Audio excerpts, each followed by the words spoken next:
Hey everyone, PSC with रानी। आज मैं आप लोगों को सेंटर और स्टेट के रिलेशन करवाने वाली हूँ हमारे rapid revision course for prelims के लिए। और मैं देख रही हूँ कि शुरुआत में तो आप लोगों ने बड़ा जोश दिखाया कि हाँ हम पढ़ेंगे, इतने सारे मैं देख रही हूँ कि लोग आ रहे हैं, देख रहे हैं, और सडनली अब जोश बिल्कुल ख़त्म हो गया। ऐसे कैसे चलेगा? प्रीलिम्स में जस्ट 116 दिन बचे हुए हैं, तो ऐसे मत कीजिए। आराम से रोज़ आइए, डेली पढ़िए। अब नहीं पढ़ोगे ना तो फिर पछताओगे बाद में। तो इससे अच्छा है कि अभी एटलीस्ट 2 घंटे देखना है, 3 घंटे देखना है, 3-4 घंटे।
Power is divided between union and state.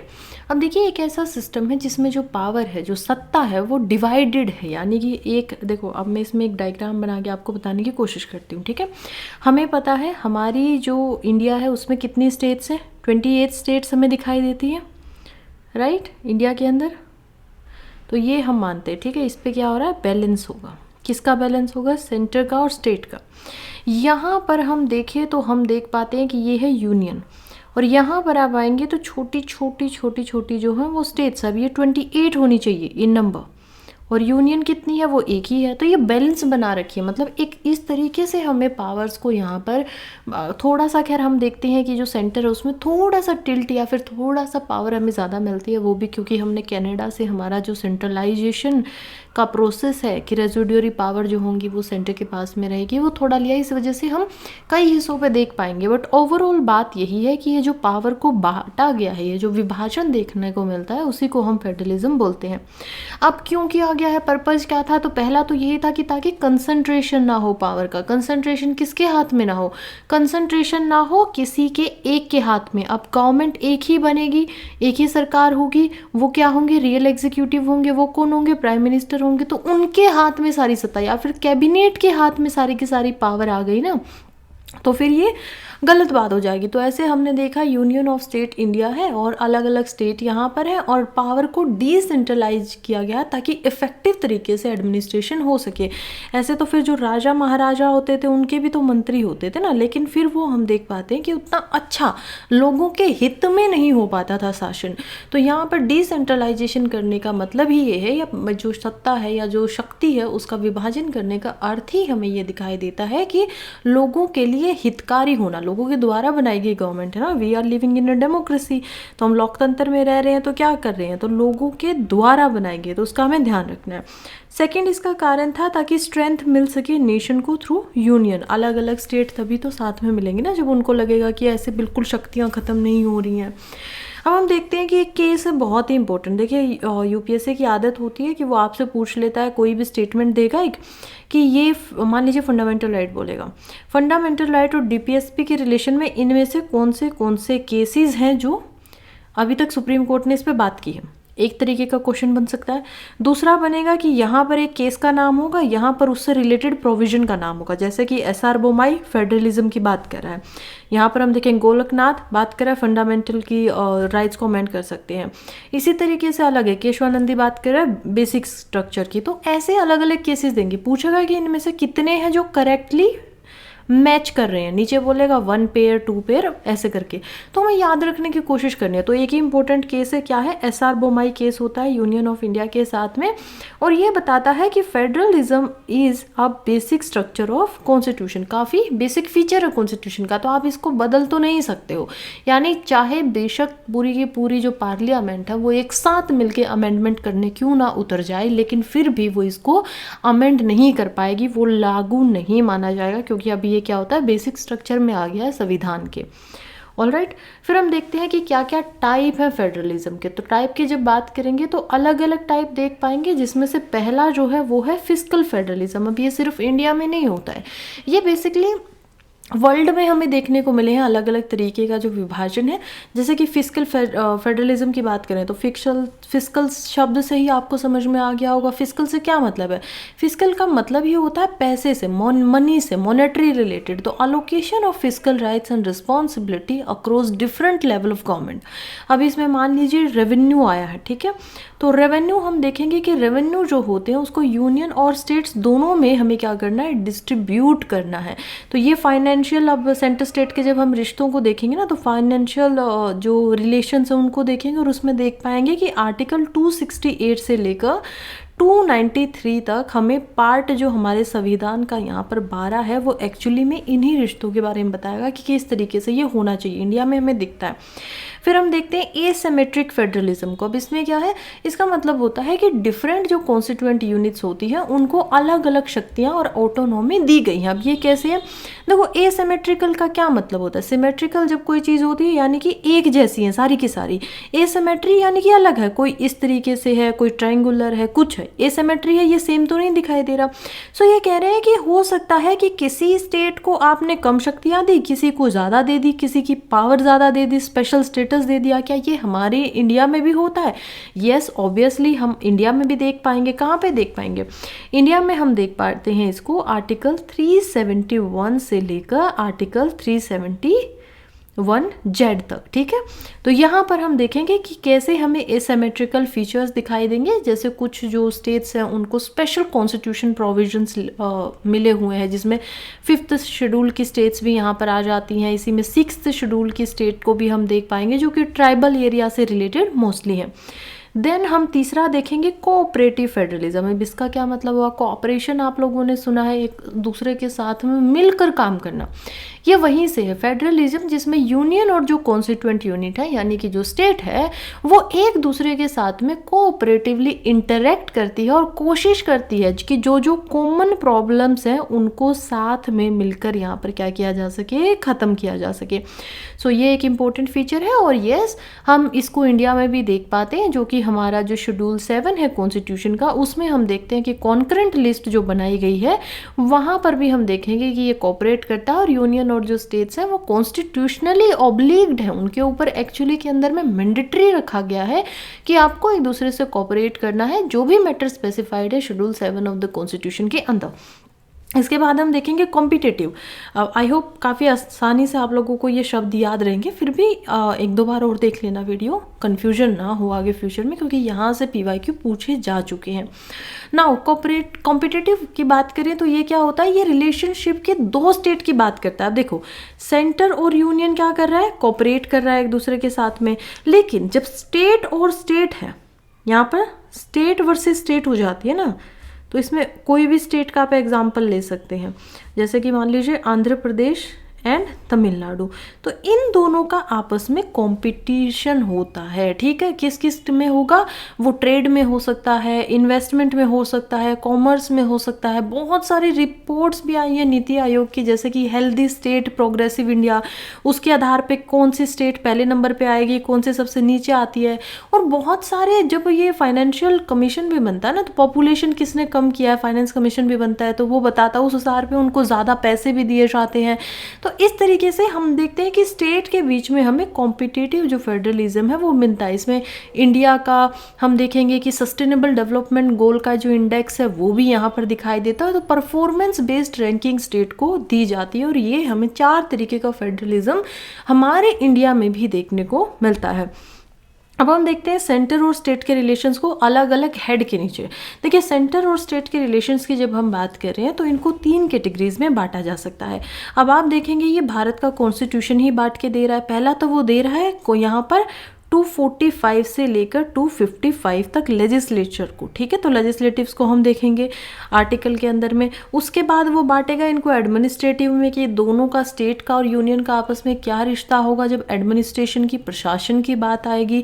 यहाँ पर हम देखेंगे फाइनेंशियल एज वेल कि फाइनेंस में वो कैसे काम करेंगे। तो सबसे पहले देखते हैं लेजिस्लेटिव रिलेशन, जो कि आर्टिकल 245 से 255 के बीच में आसान है। देखिए 280 जो आर्टिकल है वो क्या बताता है, वो बताता है एक फाइनेंस कमीशन को बनाने की। फाइनेंस कमीशन, अब आप आगे बढ़ेंगे ना तो देख पाएंगे कि ये एग्जैक्टली जहां पर फाइनेंशियल रिलेशन खत्म होते हैं तभी ये आर्टिकल आ जाता है। तो ऐसा रिलेट करके देखिएगा आप, ठीक है। तो अब हम आगे बढ़ते हैं और देखते हैं कि डिस्ट्रीब्यूशन क्या है लेजिस्लेटिव पावर्स की सेंटर एंड स्टेट के बीच में।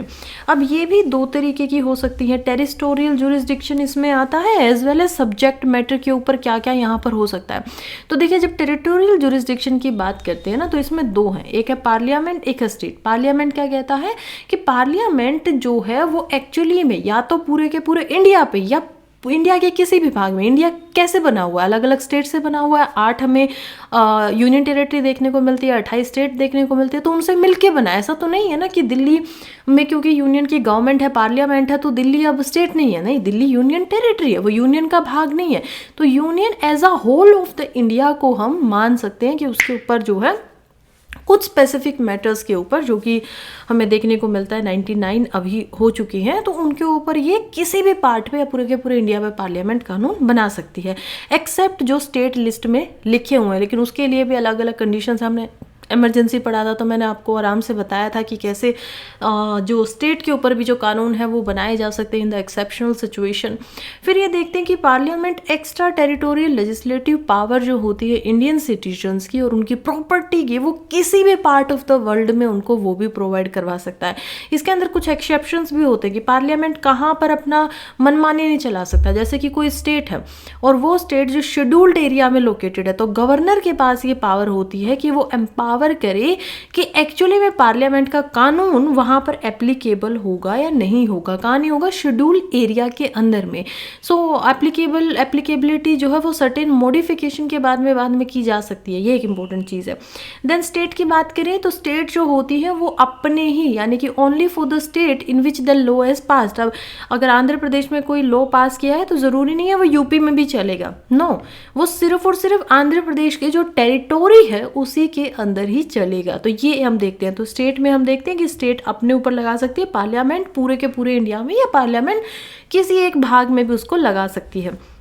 सब्जेक्ट मैटर की बात करें तो देखिए 3 लिस्ट जो दी गई हैं सिस्टम, वो हमने 1935 के act, government of India act, जब मैंने आपको बढ़ाया था तो उसमें बताया था। उसमें क्या किया था कि उसमें एक 4th और चीज़ थी जो थी रेजिडुअरी पावर्स। रेजिडुअरी यानी कि बच गई। 3 लिस्ट कौन सी थी, पहली थी यूनियन लिस्ट, दूसरी थी स्टेट लिस्ट, तीसरी हमारे पास कॉन्करेंट लिस्ट। इसके बाद भी अगर कुछ शक्तियाँ बच जाती हैं तो 1935 का एक्ट बोलता था कि उसको आप गवर्नर जनरल के पास में छोड़ देंगे। लेकिन हमने किसके पास में छोड़ा है, हमने छोड़ा है यूनियन के पास में, पार्लियामेंट के पास में, राइट। तो ये सिस्टम हमने कहाँ से लिया है, अगेन कनाडा से लिया है कि हम इसको यूनियन को पावर जो है वो शक्तियाँ देंगे। इसके ऊपर भी बहुत सारी कमिटीज़ वगैरह बनी है। खैर अभी आगे मैं आप लोगों को इसके बारे में पढ़ाने ही वाली हूँ। तो वही बात है, union list, state list and concurrent list की यहाँ पर बात हो रही है।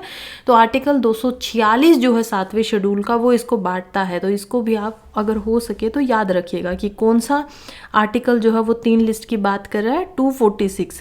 और 246 क्यों कर रहा है, क्योंकि 245 तो यही बता रहा है ना कि जुरिस्डिक्शन क्या होगा, लेजिस्लेटिव पावर्स कैसे बटेंगी। तो 246 जो है, और ये कौन से भाग की हम बात कर रहे हैं, 7th schedule of the constitution की यहाँ पर बात हो रही है। तो पार्ट तो हमने देख लिया था 12। नाउ अब इसमें भी हमने लिस्ट का पता ही है हमें, एक्सक्लूसिव अथॉरिटी होती है पार्लियामेंट के ऊपर किसी भी सब्जेक्ट के ऊपर लगाने की, जिसमें 99 हमने देखा था वो होते हैं। इसके बाद स्टेट के पास में एक्सक्लूसिव अथॉरिटी होती है किसी भी स्टेट के सब्जेक्ट पे, जिसमें क्या आता है, देखिए यूनियन में मोस्टली क्या आएगा, डिफेंस आ गया, एटॉमिक एनर्जी आ गई, फॉरेन अफेयर्स वगैरह आ गया। Citizenship is under union list क्योंकि हमारे पास सिंगल ही सिटीजनशिप है। देन हम बैंकिंग को अगर आप देखेंगे तो वो भी किसके पास आएगा, सेंटर को आएगा। तो ये जो मेन से थोड़े ज़्यादा इंपॉर्टेंट चीज़ें हैं ना, एक्सटर्नल अफेयर आ गया, तो ये सारी की सारी सेंटर के पास रहेंगी।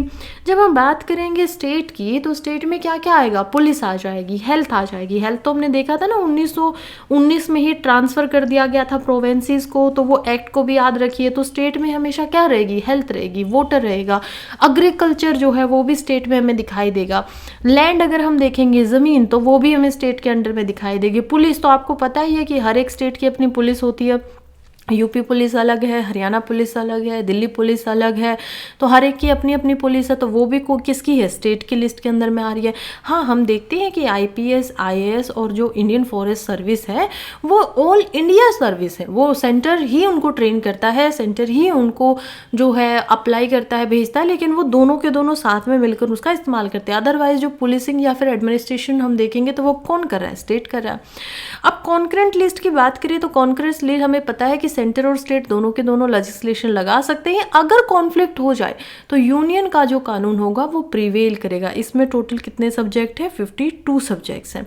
और इसमें क्या आता है, देखिए कॉन्करेंट लिस्ट में क्या आएगा, जैसे मैरिज आ गया, शादी के ऊपर कानून बनाना है, या फिर क्रिमिनल लॉ जो है वो बनाना है, तो वो भी इसी में आता है, ये हम देखेंगे।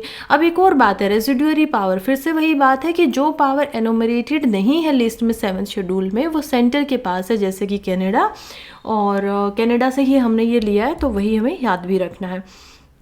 नाउ कुछ स्पेशल कंडीशंस है पार्लियामेंट के पास में कि वो कैसे लेजिस्लेट कर सकता है स्टेट के लिस्ट के कानूनों को।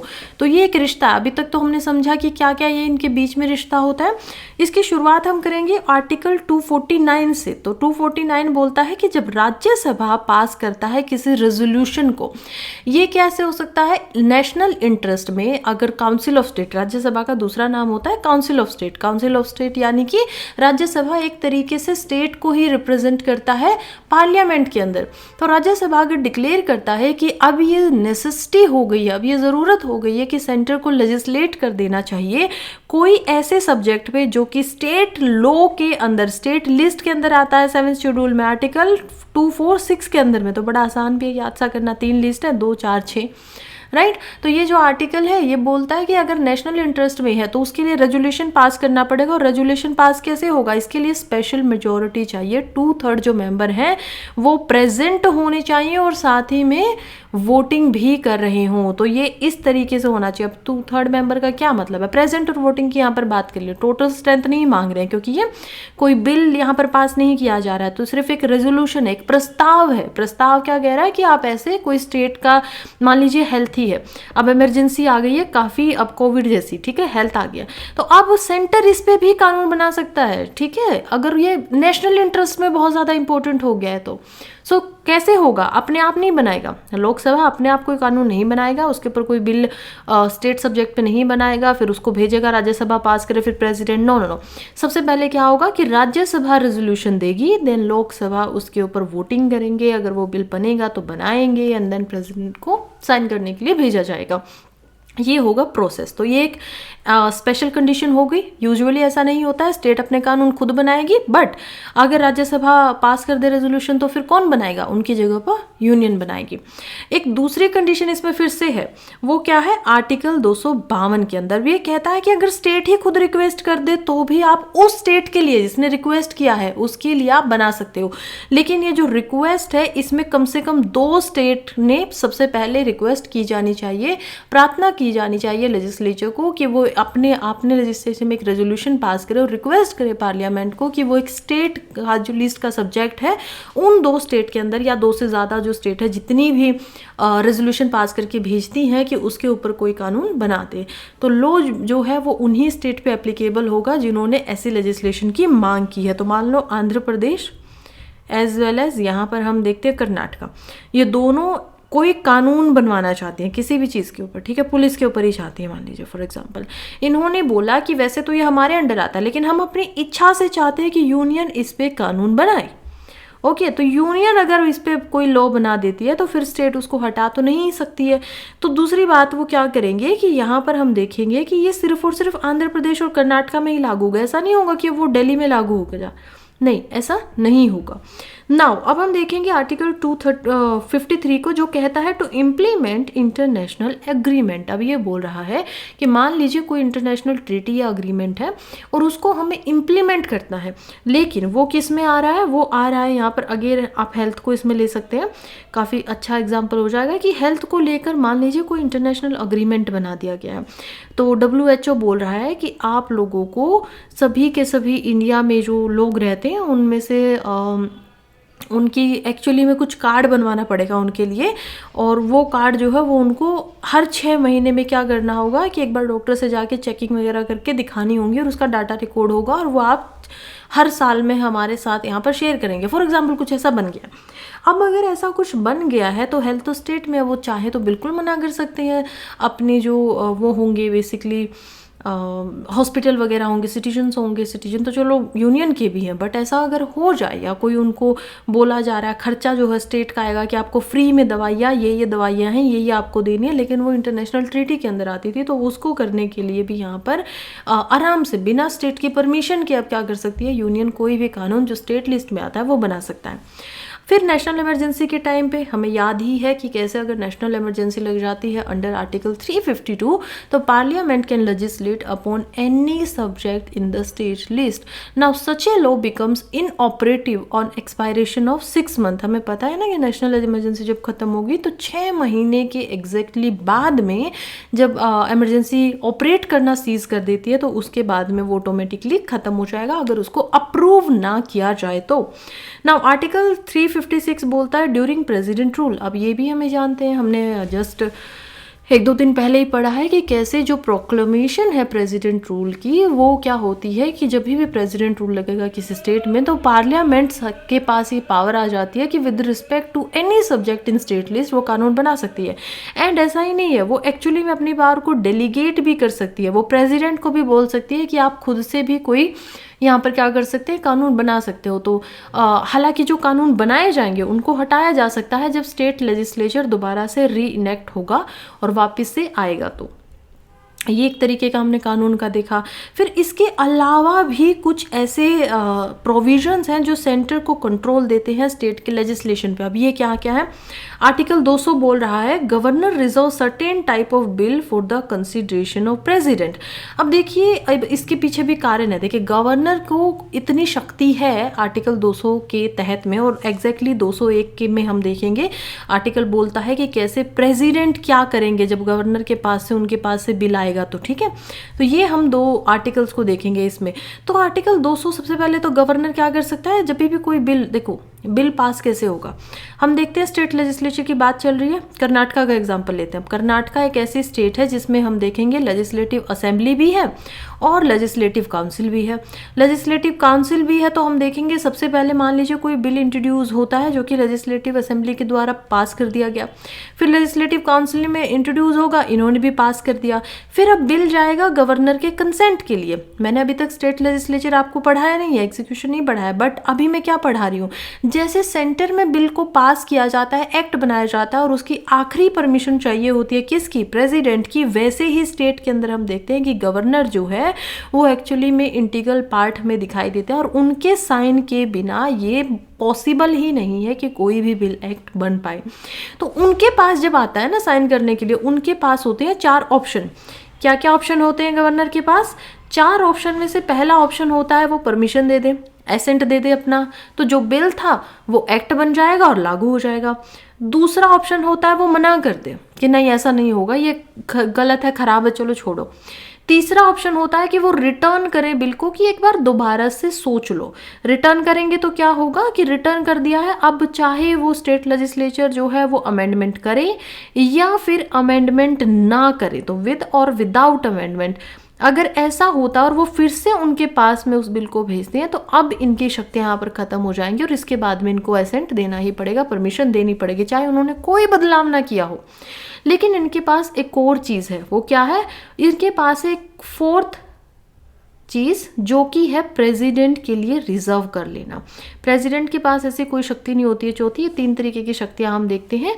और रिटर्न एक्चुअली में मनी बिल को यहाँ पर नहीं किया जा सकता है by the governor. Okay, constitutional amendment bill क्योंकि यहाँ पर आते ही नहीं है स्टेट लेजिस्लेचर में, तो वो भी ऑब्वियसली रिटर्न वो भी नहीं होते in the case of centre. तो प्रेसिडेंट के लिए ये क्या कर सकते हैं रिजर्व, और इसमें भी कारण होते हैं। कैसे करेंगे, मान लीजिए इनको लग रहा है कि नेशनल इंटरेस्ट के लिए बहुत इंपॉर्टेंट है, इनको लग रहा है कॉन्स्टिट्यूशन से अलग का कोई बिल आ गया है, तो सुप्रीम कोर्ट ने डिटेल बताई है कि कैसे कर सकते हैं। वो जब मैं आपको गवर्नर पढ़ाऊंगी तो हम उसमें आराम से पढ़ेंगे।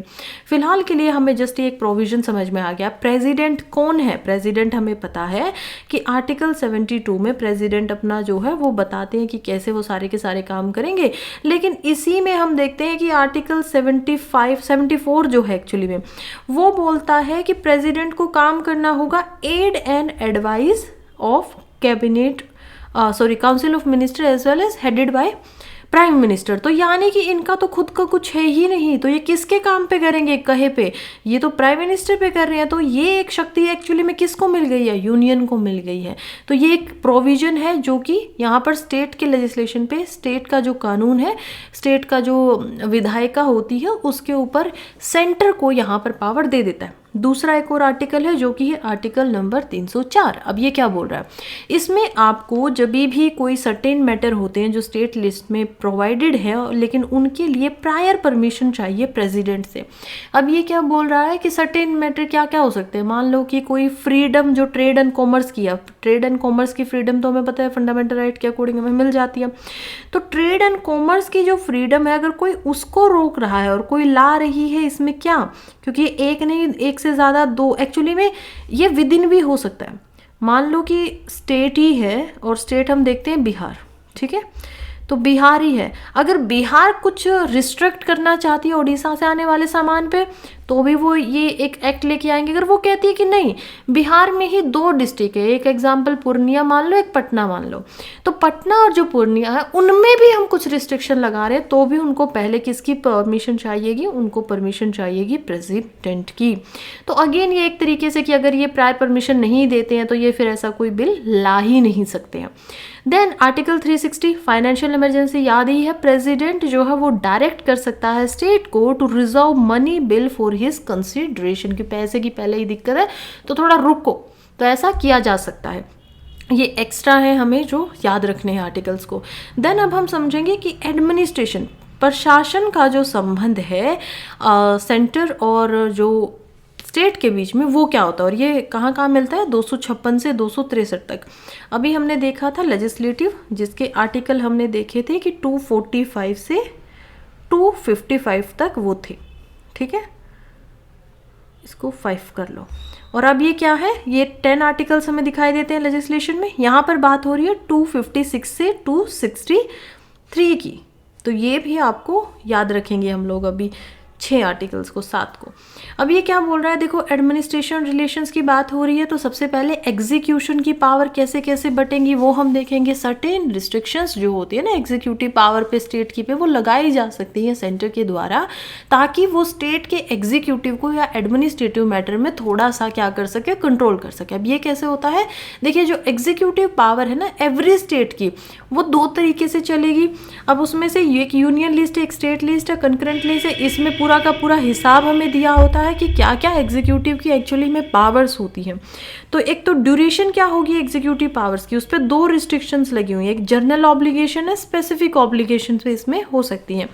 सेंटर की डायरेक्शंस होती हैं स्टेट को, जैसे कि मदर टंग के लिए, ट्राइबल्स के लिए, कम्युनिकेशन, रेलवे, तो ये सारी की सारी जो चीज़ें ना, रेलवे क्या है हमें देखने को मिलता है, सेंटर में आता है, तो इसमें सेंटर ही बताएगा कि स्टेट को इनके बिहाफ पे कैसे काम करने हैं, राइट।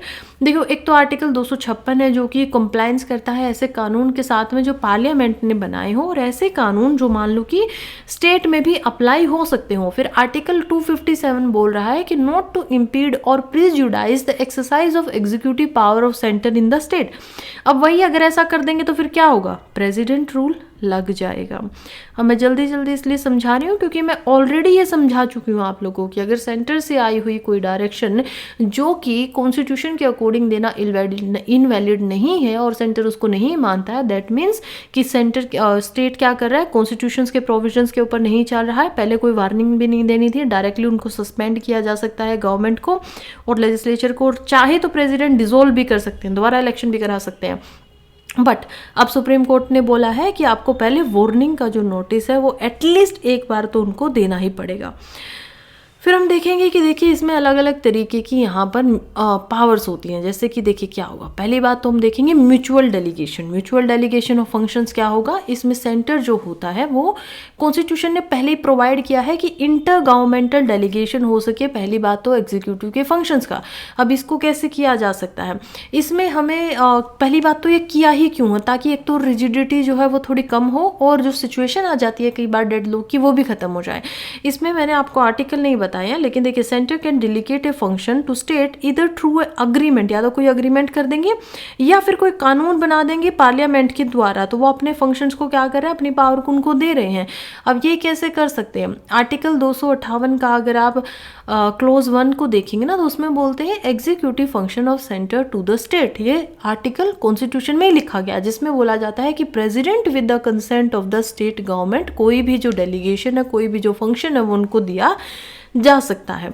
नाउ आर्टिकल 258 का जो पार्ट 2 है वो बोलता है executive function of centre to the state.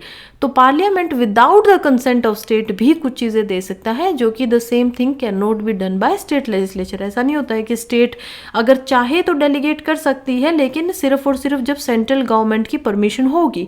But यहाँ पर क्या हो सकता है, उल्टा भी हो सकता है कि सेंटर स्टेट की परमिशन ना हो, कंसेंट ना हो, फिर भी उनको कोई पावर दे दी जाए। और ये शक्ति कौन दे रहा है, पार्लियामेंट ही दे रहा है। नाउ ये तो डेलीगेशन है कि पावर किसकी थी, सेंटर के पास थी, लेकिन उन्होंने डेलीगेट कर दिया, स्टेट को बोला है कि आप लोग भी इस काम को कर लीजिए। इसमें हम देखते हैं कि executive function article 250A article, सिर्फ ये एक ही आर्टिकल है जो म्यूचुअल डेलीगेशन की बात कर रहा है, इसी के अलग अलग पार्ट। तो एग्जीक्यूटिव फंक्शन जो है स्टेट के वो सेंटर को दे सकती है, जैसे कि governor with the consent of central government तब दे सकता है जब ये वही बात है कि अगर कंसेंट नहीं है तो नहीं दिया जा सकता है। फिर इसके बाद हम देखेंगे कि कैसे यहाँ पर, जैसे कि इसमें एक और एग्जाम्पल ही देख लेते हैं ना। सबसे पहले तो एग्जाम्पल क्या देखेंगे, देखो यही आ गया है कि डिस्ट्रीब्यूशन ऑफ एग्जीक्यूटिव पावर क्या होगा। इसमें recruit and trend bye centre, अब ये क्या किया जा रहा है, ऑल इंडिया सर्विसेज की बात हो रही है, जो कि जॉइंटली कंट्रोल किए जा रहे हैं सेंटर एंड स्टेट दोनों के द्वारा। तो अल्टीमेट कंट्रोल किसका होता है, सेंट्रल गवर्नमेंट का होगा। पावर ऑफ अपॉइंटमेंट किसकी होगी, सेंट्रल गवर्नमेंट की होगी। कोई डिसिप्लिनरी एक्शन लेना है तो वो भी कौन लेगा, सेंट्रल गवर्नमेंट लेंगे। बल्कि डायरेक्टली प्रेसिडेंट जो है वो हटा सकते हैं आर्टिकल 312 के अकॉर्डिंग में। कोई भी जो ऑल इंडिया सर्विस है, कोई भी IPS है, कोई भी IAS है, उनका प्रमोशन करना, उनकी ट्रेनिंग करवानी, ये सब कौन करवाना है, सेंट्रल गवर्नमेंट करवा रहा है। तो पहले IAS और IPS जो थे, हम देखते हैं कि 1947 में ही उनको बना दिया गया था। लेकिन IFS, ऑल्दो ये होनी क्या चाहिए IFOS, तो ये 1966 में यहाँ पर इंक्लूड की गई थी। And article 312 of the constitution authorise the parliament to create new all India service. सिर्फ यही रखनी ज़रूरी नहीं है, इसके अलावा भी आप बना सकते हो। और उसी के आधार पे 1966 में हम देखते हैं इंडियन फॉरेस्ट सर्विस भी बनाई गई। बट उसके लिए पहले राज्यसभा को रेजोल्यूशन पास करना पड़ेगा, दैट इज़ अ इम्पोर्टेंट चीज़। इसका क्रिटिसिज्म भी ये बोला जाता है कि ये प्रिंसिपल और जो फेडरलिज्म है ना उसको क्या करता है, तोड़ता है। ये भी एक चीज़ है।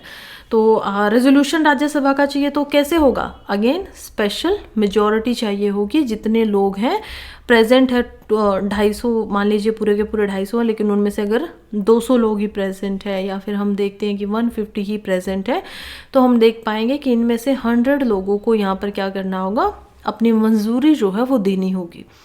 फिर हम देखते हैं कि कॉपरेशन कैसे होता है स्टेट एंड सेंटर के बीच में। तो कॉपरेशन के अंदर देखेंगे तो इंटर स्टेट रिवर डिस्प्यूट है, जो कि सुप्रीम कोर्ट में ना जाके कहाँ पे जाएगा, यूनियन के बीच में ही। वही मान लीजिए कोई स्टेट है, दो स्टेट के बीच में लड़ाई हो रही है कि पानी हमारे पास पूरा नहीं आने दे रहा, तो उसको यूनियन इसमें हैंडल करेगी। इंटर स्टेट काउंसिल बनाई गई है ताकि इनके अंदर कॉपरेशन हो सके, झगड़ों को, जो भी सेंटर और स्टेट के बीच में इश्यूज होते हैं उनको ख़त्म किया जा सके। उनकी पावर पे खास करके फेडरलिज्म, मान लो कि सेंटर में कोई दूसरी गवर्नमेंट है, BJP लगा लो, अभी किसी स्टेट में कांग्रेस है, तो वो उनको तंग ना करे, उनकी शक्तियों को कम ना करे, तो उसके लिए बनाया गया है। Then full faith and credit to public act records and judicial proceeding of the centre and every state. यानी कोई भी एक्ट, कोई भी रिकॉर्ड जुडिशली अगर बना गया है ना, तो चाहे वो सुप्रीम कोर्ट ने बनाया, चाहे हाई कोर्ट ने बनाया हो, ऐसा नहीं होगा कि कर्नाटका के हाई कोर्ट ने कोई एक्ट बनाया था, तो अब मान लीजिए कोई कानून दी थी, कोई प्रोसीडिंग दी थी, वो जम्मू कश्मीर कश्मीर में नहीं चलेगी, नहीं, वो वहाँ पर भी चलेगी जब से स्पेशल वो जो है स्टेटस जो वो हट गया है। देन इंटर स्टेट फ्रीडम है ट्रेड की, कॉमर्स की, इंटर कोर्स की भी, ठीक है, ये हम देखते हैं। इसके अलावा इंटीग्रेटेड जुडिशियल सिस्टम हमें दिखाई देता है, कॉमन एंड इंटीग्रेटेड जुडिशरी है, रिलेशन ड्यूरिंग इमरजेंसी बदल जाता है, नेशनल इमरजेंसी के टाइम में सारी स्टेट्स जो हैं वो डायरेक्ट कंट्रोल में आ जाती हैं, किसके, यूनियन के। प्रेसिडेंशियल रूल में अगर कोई पर्टिकुलर स्टेट है तो वो डायरेक्ट कंट्रोल में आती है यूनियन के। फाइनेंशियल इमरजेंसी में अगेन जो रिश्ता है वो बदल जाता है, अब इसमें स्टेट डिजोल्व वगैरह नहीं होती है ना, ये नेशनल इमरजेंसी में भी नहीं होंगी, सिर्फ प्रेसिडेंट रूल में होंगी। बट अब जो सेंटर के पास फाइनेंशियल रिलेशन है वो एक्चुअली में काफ़ी मजबूत हो जाता है। पब्लिक सर्विस कमीशन, अब इसके चेयरमैन और जो मेंबर होते हैं उनकी अपॉइंटमेंट तो गवर्नर करता है। यहाँ पर यूपीएससी की बात नहीं कर रही हूँ मैं, स्टेट पीसीएससी की बात यहाँ पर हो रही है। तो उनकी अपॉइंटमेंट कौन करेगा, गवर्नर करेगा, बट उनको रिमूव केवल और केवल प्रेसिडेंट के द्वारा ही किया जा सकता है। नाउ ये कहाँ चेयरमैन की बात हो रही है, और अपॉइंटेड ये जो पब्लिक सर्विस कमीशन सिर्फ उसके द्वारा लगाए गए जो ऑफिशियल्स हैं उनकी बात नहीं हो रही है, ठीक है, तो वो तो स्टेट के अंदर में ही आएंगे। Now parliament can establish a joint state public service, ऐसा भी हो सकता है कि जैसे हरियाणा और पंजाब का एग्जांपल लेते हैं, हरियाणा और पंजाब का एक ही हाई कोर्ट है जिसको चंडीगढ़ हाई कोर्ट बोला जाता है, ठीक है। अब ये दो स्टेट है बट एक हाई कोर्ट है, बल्कि चंडीगढ़ जो यूनियन टेरिटरी है उसका भी वहीं पे है। हम देखेंगे ऐसी ही सर्विसेज भी हो सकती हैं, जैसे कि यूपी पीएससी अभी अलग अपनी ले रहा है, बिहार की बीपीएससी अलग लेता है, एचपीएससी अपनी अलग सर्विसेज करता है, चाहे तो पीपीएसपी पीएसपी जो है वो भी यहाँ पर क्या हो सकती है, इनको भी इंक्लूड किया जा सकता है, और एचपीपीएससी के नाम से हो सकता है Haryana Punjab public service commission. लेकिन उसके लिए क्या करना पड़ेगा, उसके लिए दो या जो स्टेट्स हैं उनको रिक्वेस्ट करनी पड़ेगी और एस्टैब्लिश करवाना पड़ेगा एक जॉइंट स्टेट पब्लिक कमीशन, जिसकी help union public service commission से भी ली जा सकती है कि कैसे वो काम करेगा। Now UPSC assist the state in framing and operating scheme of joint recruitment. फिर हम देखते हैं कि administration relations extra constitutional devices से कैसे हो सकते हैं, जैसे कि नीति आयोग कर सकता है, नेशनल इंटीग्रेशन काउंसिल जो है वो यहाँ पर काम कर सकती है, central council of health and family welfare वो कर सकता है, central council of local governments, zonal council बने हुए हैं, north eastern council is there, the central council of Indian medicine, central council of homeopathy, transport development council, university grant commission and so. तो इस तरीके से भी काम होता है। अब यूजीसी जो बोल देगा वो इंडिया में हर एक यूनिवर्सिटी पे अप्लाई होगा, उसका पैटर्न क्या होता है, एग्जामिनेशन कैसे होगा, बिकॉज आप एटलीस्ट किससे एफिलिएटेड हो, यूनाइटेड ग्रांट परमिशन कमीशन से रिलेटेड हो, तो वहाँ से आपको परमिशन लेनी ही पड़ेगी। फिर हमें ऑल इंडिया सर्विस का मैकेनिज्म मिलता है, public service commission is there, related during emergencies, extra constitutional devices, integrated judicial system. ये सारे के सारे रिश्ते हमने एक एक करके अभी समझ लिए हैं। देन अब हम देखेंगे फाइनेंशियल रिलेशंस को, कि यहाँ पर रेवेन्यू से रिलेटेड, पैसे से रिलेटेड किसी स्टेट का और किसी जो यूनियन है उनका इंडिया के यूनियन के साथ में एक्चुअली में क्या रिश्ता है। तो ये हम देखेंगे यहाँ पर सबसे पहले तो कि ये आर्टिकल 268 से 293 तक बना हुआ है। तो 293 तक सबसे पहले तो हम देखेंगे 268 को ही, जो कि बोल रहा है कुछ इस तरीके के टैक्सेस होंगे जो लगाए तो सेंटर के द्वारा जाएंगे और कलेक्ट भी उनको सेंटर करेगा, बट उनको अप्रोप्रिएटेड है, मतलब कलेक्ट और जो अप्रोप्रिएटेड है वो स्टेट कर सकता है। अब लागू सेंटर कर रहा है लेकिन उनका जो कलेक्शन है वो कौन कर सकता है, वो स्टेट कर सकता है। और ये जो टैक्स हैं वो कंसोलिडेटेड फंड ऑफ इंडिया में भी नहीं जाएंगे, मतलब कि स्टेट के पास ये रहते हैं। अब इसमें क्या क्या हो सकता है ये आपको याद रखना है। देखो यहाँ से कंफ्यूजन जो है वो भारी हो सकती है, तो इसमें लिखते ही रहना है। वैसे लक्ष्मीकांत में सारी चीज़ें दी गई हैं लेकिन बल्कि ना हो उसी वजह से आप इनके शॉर्ट नोट्स भी बना सकते हो। अब इसमें जैसे कि यूनियन टेरिटरी में मानो तो वहाँ पर जैसे कि स्टैंप ड्यूटी वगैरह होती है, तो स्टैंप की अगर कोई ड्यूटी है तो वो कौन कलेक्ट करेगा, लगाया सेंटर के द्वारा गया है बट इसको कलेक्ट कर सकती है स्टेट। या फिर प्रॉमिसरी नोट बनाए गए हैं, अब इकोनॉमी पढ़ोगे तो वहाँ पर आपको समझ में आएगा कि प्रॉमिसरी नोट्स क्या है, स्टैम्प ड्यूटी क्या है। यहाँ पर पढ़ाने लगी तो बहुत टाइम चला जाएगा, कोई नहीं, अगले महीने हम इकोनॉमी पढ़ रहे हैं, वहाँ के लिए आप वेट कर सकते हो। तो ये कुछ एग्जाम्पल हमें दिखाई देते हैं। इसके अलावा हम देखते हैं कि ये जो टैक्सेस हैं ये कोई भी फॉर्म नहीं कर रहे part consolidated fund of India में। Then we can move forward और देखेंगे आर्टिकल नंबर 269 को। अब आर्टिकल 269 बोलता है कि ऐसे टैक्स जो कि कलेक्ट भी यूनियन के द्वारा किए जाते हैं और लगाए भी यूनियन के द्वारा जाते हैं, लेकिन स्टेट को असाइन किया जाता है कि वो उनको पूर्ण तरीके से इफेक्टिवली लगाए, यानी कि उसमें हेल्प करे एक तरीके से। तो taxes levied and collected by centre but assign to the state, assign किए जाते हैं स्टेट को, दे दिए जाते हैं। अब इसमें क्या होगा, जिसमें सक्सेशन ड्यूटी होगी, मान लो कोई प्रॉपर्टी वगैरह ली जा रही है, अगर एग्रीकल्चर लैंड से अलग से उस पर कोई ड्यूटी लगी है तो वो स्टेट को ही दे दिए जाएंगे। उसमें खर्चा कलेक्ट करने का भी सेंटर का है, लगाने का भी सेंटर का है, लेकिन वो स्टेट को मिल रहा है। इसी में स्टेट ड्यूटी मिलती है। अगेन प्रॉपर्टी एग्रीकल्चर लैंड नहीं होना चाहिए। फिर टर्मिनल टैक्स जो होते हैं, मान लो कोई रेलवे हो गया, सी हो गया, एयर हो गया, वो भी टर्मिनल के जो लगे हुए हैं वो भी यहाँ पर स्टेट वगैरह कोई मिलते हैं। फिर रेलवे के फेयर्स के ऊपर जो टैक्स लगता है वो भी हम देखते हैं कि यहाँ पर स्टेट को मिलता है। स्टॉक एक्सचेंज को कोई ट्रांजिशन हो रहा है किसी स्टेट में से, वो भी हम देखते हैं उसी पर्टिकुलर स्टेट के लिए छोड़ दिया जाता है। फिर हम देखेंगे आर्टिकल 269A को।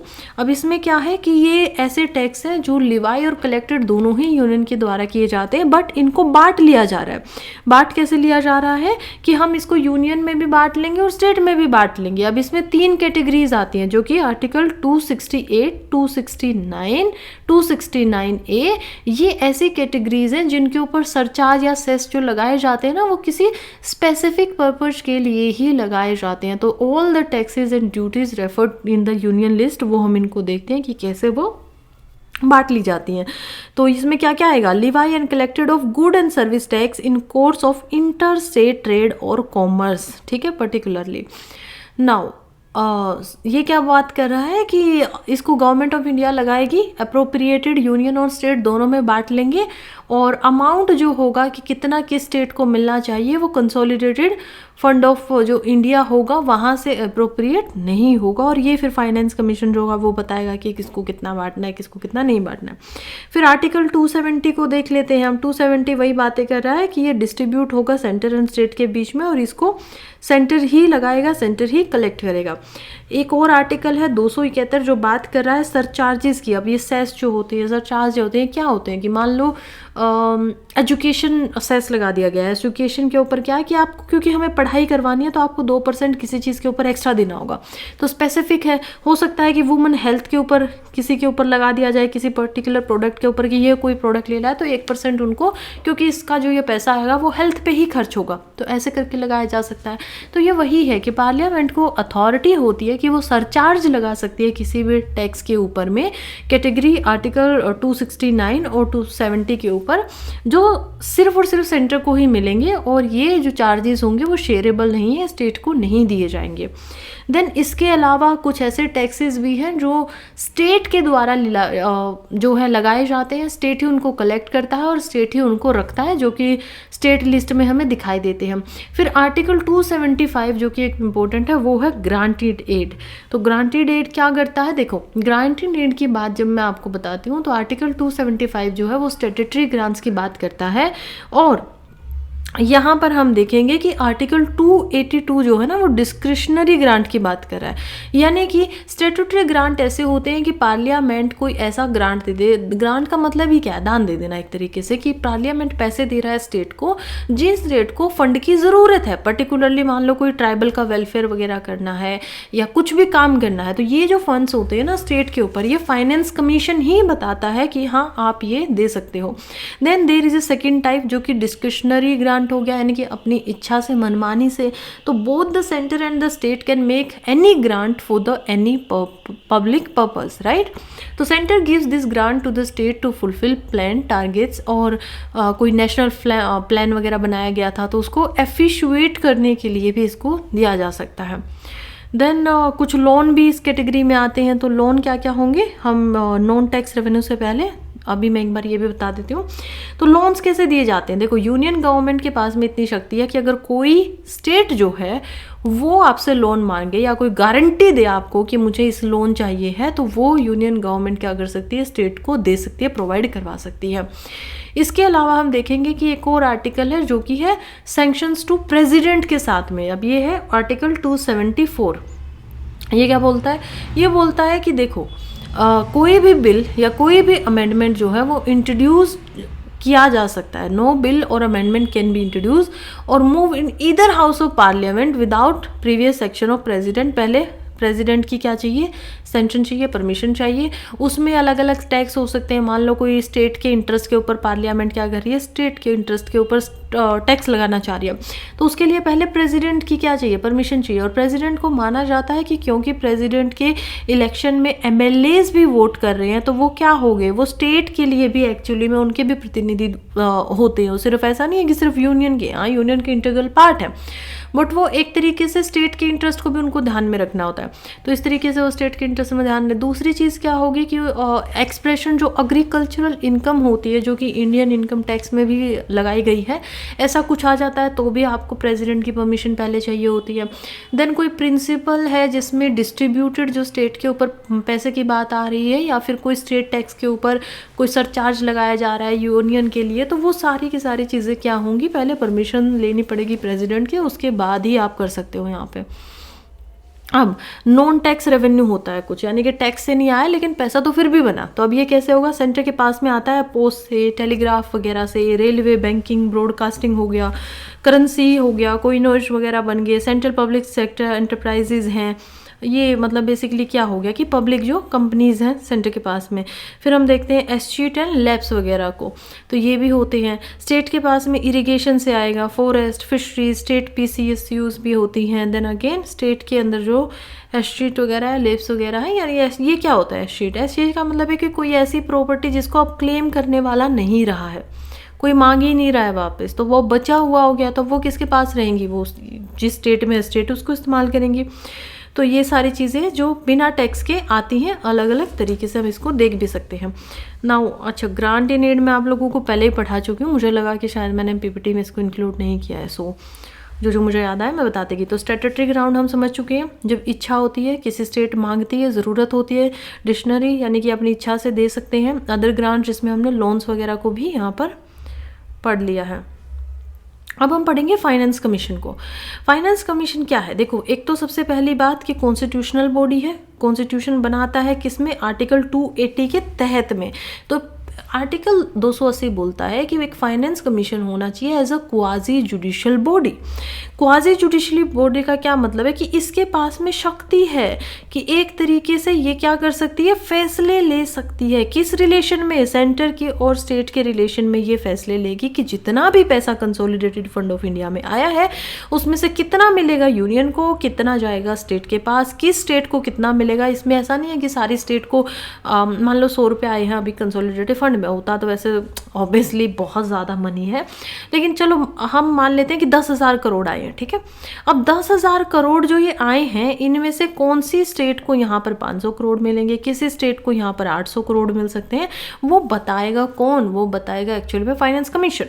अब ये जो है किसके द्वारा बनाया जाता है, प्रेसिडेंट के द्वारा बनाया जाता है। हर 5 साल में बनाया जाता है यूजुअली, बट उससे पहले भी बनाया जा सकता है, ऐसी कोई मनाही है नहीं। कंपोजिशन की बात करें तो देखिए इसमें एक होते हैं चेयरपर्सन और उनके साथ साथ में चेयरमैन के साथ में 4 अदर मेंबर होते हैं जिनकी अपॉइंटमेंट भी प्रेसिडेंट ही करते हैं। और ये ऑफिस को पीरियड्स के लिए स्पेसिफिकली जो प्रेसिडेंट जब बताते हैं अपने ऑर्डर में कि कितने टाइम तक आपको ऑफिस में रहना, तभी तक वो होल्ड करते हैं। और हाँ, रीअपॉइंटमेंट जो है उसके लिए भी ये क्या होते हैं, एलिजिबल होते हैं। क्वालिफिकेशन की बात करें तो देखिए कॉन्स्टिट्यूशन में इनकी क्वालिफिकेशन के बारे में कुछ भी नहीं बताया है, तो उन्होंने परमिशन दे दी है कि पार्लियामेंट को, कॉन्स्टिट्यूशन ने परमिशन दी थी कि उनको जो भी यहाँ पर क्वालिफिकेशन लगती है वो बता सकते हैं, बना सकते हैं। तो पार्लियामेंट ने क्या बनाया, हम देखते हैं कि उन्होंने एक एक्ट बनाया एक ही साल के बाद में, और वो जाना जाता है फाइनेंस कमीशन एक्ट ऑफ 1951 के नाम से। अब इस एक्ट के अंतर्गत इन्होंने मेंबर्स को बताया कि एक तो मेंबर की क्वालिफिकेशन क्या होनी चाहिए, मेंबर की क्वालिफिकेशन ये होनी चाहिए कि या तो वो जज बनने के लायक हो, हाई कोर्ट के जज बन सकते हो, क्वालिफाइड हो, या फिर रह चुके हो। या तो जज बनने के लायक हैं कि आज चाहे तो जज बन जाए, या फिर ऑलरेडी जज जो है वो रह चुके हैं। दूसरा ये बोलते हैं कि a person with specialized knowledge of finance and accounts, तो जिनको फाइनेंस की और अकाउंट्स की और जो गवर्नमेंट वगैरह उनकी स्पेशलाइज्ड नॉलेज है, ऐसे स्पेसिफिक जर्नलाइजेशन नहीं यहाँ पर हो रहा है कि आपको जर्नल सी सामान्य सी नॉलेज है, नहीं, आपको स्पेशलाइज्ड हो आप उस फील्ड के अंदर में, तो आपको इसमें लिया जाएगा। Then wide experience in finance matter, ये भी इंपॉर्टेंट हो जाता है। फाइनेंशियल मैटर हो गए एडमिनिस्ट्रेशन के अंदर में, उसका अगर आपको काफ़ी जो वाइड एक्सपीरियंस है, काफ़ी ज़्यादा एक्सपीरियंस है, then you can be consider for the appointment of the finance commission as a member, तो ये किया जा सकता है। Then special knowledge of economy, तो आपको अगर इकोनॉमिक्स की भी काफ़ी अच्छी नॉलेज है तो ये भी हो सकती है। चेयरमैन के लिए क्या चाहिए? एक्सपीरियंस इन पब्लिक अफेयर, तो ये एक बहुत इंपॉर्टेंट चीज़ है जो अदर मेंबर्स से ज़्यादा है यहाँ पर। फिर हम देखेंगे कि इसके फंक्शंस क्या क्या काम करने हैं।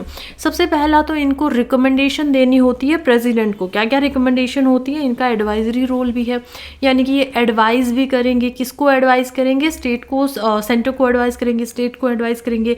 खुद में एक क्वाजी जुडिशियल बॉडी भी दिखाई देती है हमें कि हाँ ये जो बोल देंगे वो मान्य होगा। ये रिपोर्ट किसको सबमिट करेंगे? प्रेसिडेंट को करेंगे।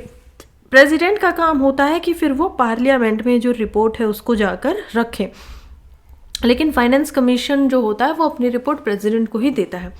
Any other refer to it by president, ये किसी और को भी कर सकते हैं, लेकिन उससे पहले क्या होना चाहिए कि प्रेसिडेंट ने अगर कोई और इनको काम दिया है, कुछ और काम दिया है कुछ करने को, तो वो एक्चुअली में मैटर इनको प्रेसिडेंट के द्वारा ही देना होगा। Now supplement resources of panchayat and municipalities, तो ऐसे कुछ काम भी कर सकते हैं कि सप्लीमेंट कैसे किया जाए।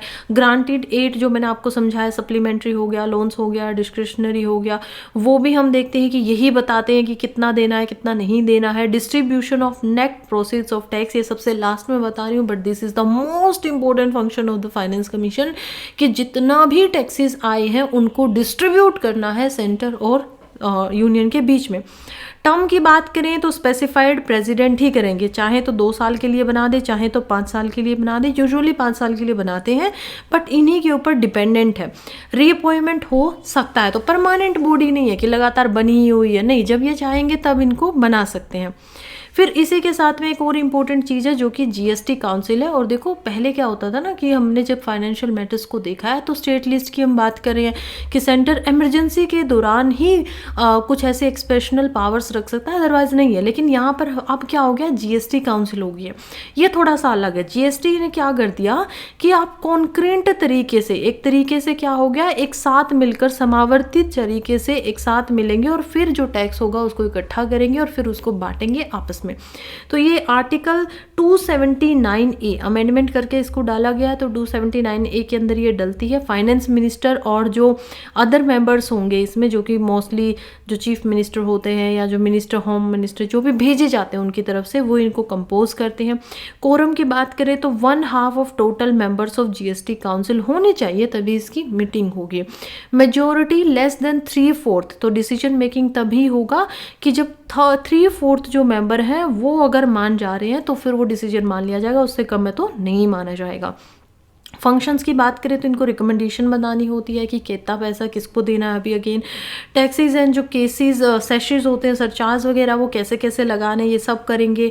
लिमिट क्या होगी टर्नओवर की, थ्रेशोल्ड की, वो भी यहाँ पर लगाई जाती है। फ्लोर रेट क्या होगा जब जीएसटी की बात कर रहे हैं, वो यहाँ पर बैंड्स वगैरह से यहाँ पर डिसाइड करेंगे। Special provisions with respect to some states, वो भी यहाँ पर बनाया जाता है।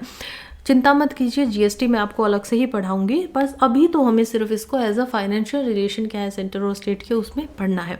नाउ वोट का वेटेज हमने देख लिया, सेंट्रल गवर्नमेंट की 1/3 होती है, और हम यहाँ देखते हैं कि ऑल जो सारी की सारी स्टेट गवर्नमेंट्स हैं उनकी मिला के 2/3 होती है। और डिसीजन कैसे होगा? 3/4 से डिसीजन होगा, तो 1/3 इनकी है, 2/3 इनकी है। चलिए अब हम देखते हैं again inter governmental tax immunities भी कुछ यहाँ पर हमने देखी। प्रोटेक्शन ऑफ स्टेट इंटरेस्ट का ध्यान रखना है, बोरो कर सकते हैं सेंटर एंड स्टेट, ये सब के सब रिलेशन इसमें आते हैं। प्रोटेक्शन ऑफ स्टेट इंटरेस्ट का क्या मतलब है? देखिए बिल्स जो हैं वो इंट्रोड्यूस किए जा सकते हैं सिर्फ और सिर्फ पार्लियामेंट में जब वो प्रेसिडेंट के द्वारा रिकमेंड किए जा रहे हैं, और वो भी जब स्टेट के इंटरेस्ट को बात करें। तो ये हमने ऑलरेडी देख लिया कि प्रेसिडेंट की प्रायर परमिशन से ही किए जा सकते हैं। जैसे a bill which impose or varies any tax or duties which state are interested, कोई भी अगर ऐसे कोई मॉडिफिकेशन कर रहा है जिसमें स्टेट का कोई पार्टिसिपेशन हो सकता था, तो तो उसमें क्या होगी, पहले प्रेसिडेंट की परमिशन लो। Where is the meaning of expression agricultural income, ये आ गया है, कोई मनी है जो कि स्टेट के डिस्ट्रीब्यूशन से रिलेटेड है, सरचार्ज है, कोई टैक्स वगैरह ड्यूटीज़ वगैरह लगाई गई हैं। फिर फाइनेंशियल रिलेशन, बोरिंग कैसे की जा सकती है, तो सेंट्रल गवर्नमेंट जो है वो उधार दे सकती है विद इन इंडिया, और खुद भी एक्चुअली अगर उनको खुद भी उधार लेना है तो वो इंडिया में किसी स्टेट से भी ले सकती है, किसी प्राइवेट इंस्टीट्यूशन से भी ले सकती है, इंडिया के बाहर से भी ले सकती है, और सिक्योरिटी जो होगी वो कंसोलिडेटेड फंड ऑफ इंडिया को भी लगा सकती है। A state government can borrow only on within India इंडिया, तो वो अब्रोड से पैसा नहीं उठाएगी, सिर्फ और सिर्फ इंडिया से ही ले सकती है। चाहे वो कैसे ले सकती है, मान लो इन्होंने अपने कोई बॉन्ड्स बना दिए, तो बॉन्ड्स बना के बेच रहे हैं, बॉन्ड्स कौन खरीदेगा, आम इंसान खरीदेगा ना किसी भी चीज़ के लिए, तो वो क्या हो रहा है, पैसा किसके पास जा रहा है, स्टेट के पास जा रहा है, तो ये भी एक तरीका है बोरोविंग का।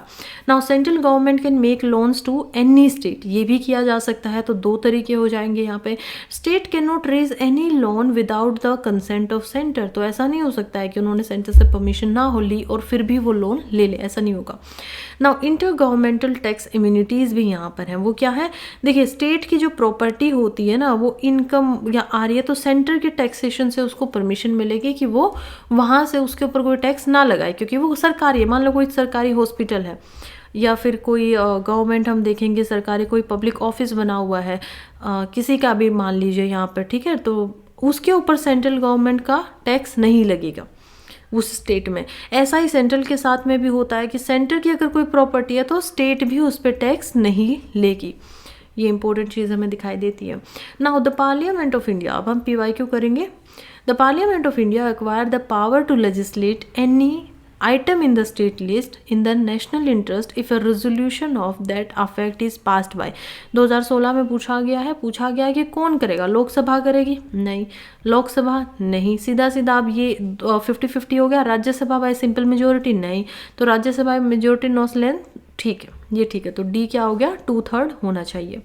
Now the parliament can make any law for whole or any part of India for implementing international treaties, yes हमें पता है 2013 का ये सवाल है। With the consent of all state, बिल्कुल भी नहीं। With the consent of majority of state, बिल्कुल भी नहीं, ऐसा कुछ पढ़ाया ही नहीं मैंने आप लोगों को, तो कन्फ्यूज क्यों हो रहे हो। Now option C, with the consent of state concerned, हो सकता है ऐसा, नहीं अभी तक नहीं पढ़ा है, विदाउट द कंसेंट। तो जब इंटरनेशनल ट्रीटीज़ की बात हो रही है तो विदाउट द कंसेंट हो सकता है, कंसेंट। चलिए 2 ही सवाल आए थे, लेकिन टॉपिक तो समझना जरूरी था ना, पिछले 10-12 साल में एटलीस्ट आपको समझ में आ गया है। एक दो बार रिवाइज करेंगे, आई नो थोड़ा कंफ्यूजिंग भी है, थोड़ा हार्ड भी है, मैं खुद समझ रही हूँ इस बात को, बट एटलीस्ट एक दो बार पढ़ेंगे ना तो आपके लिए फिर आगे आसान होगा। और अगर एक भी सवाल इससे आता है और हम ठीक कर पाते हैं तो जो लक्ष्य है इसको पढ़ाने का वो क्या हो जाएगा, फुलफिल हो जाएगा। तो चलिए कल कंप्लीट करते हैं एग्जीक्यूटिव को, अभी मैं चलती हूँ, कल कोशिश करूँगी प्रेसिडेंट भी समझा दूँ, और एटलीस्ट जो यूनियन एग्जीक्यूटिव है उसका काफ़ी सारा पार्ट हम कल ही कर लेंगे, जिसमें पार्लियामेंट को भी हम देखेंगे, ठीक है। तो अभी के लिए मैं चलती हूँ, आप लोग पढ़ते रहिए, आगे बढ़ते रहिए, ऑल द वेरी बेस्ट, और लगे रहो, बाय बाय।